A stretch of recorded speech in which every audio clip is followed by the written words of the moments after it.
যার নাম হচ্ছে তানিয়া। তানিয়ার জীবনে খুবই কষ্ট, দুঃসময় চলতেছে তানিয়ার। কারণ তার ছোটোবেলা বাবাটা মারা যায়।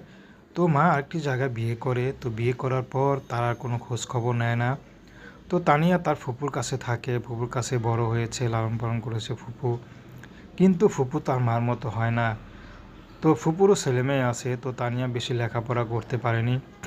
অভাবের সংসারে ফুপু যখন না খাওয়াইতে পারে তখন তানিয়াকে বিয়ে দিয়ে দেয়।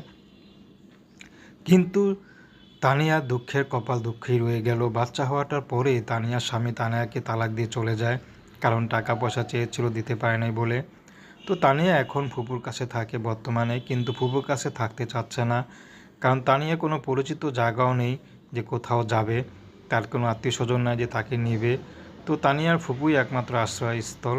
কিন্তু তানিয়ার ফুপু বিভিন্নভাবে তানিয়াকে খোঁটা দিয়ে কথা বলে, তানিয়া খুব খারাপ লাগে। তো তানিয়া চাচ্ছে যদি ভালো একজন মানুষ পায়, সে যদি তাকে বিয়ে শাদী করতে চায়, সে যেমনই মনে মানুষ হোক, যেমনই চেহারা হোক, তানিয়া তাকে বিয়ে শাদী করবে। তার ঘরে যদি বউ বাচ্চা থাকে তারপরও সমস্যা নেই। তানিয়া বাচ্চা নিয়ে খুব কষ্ট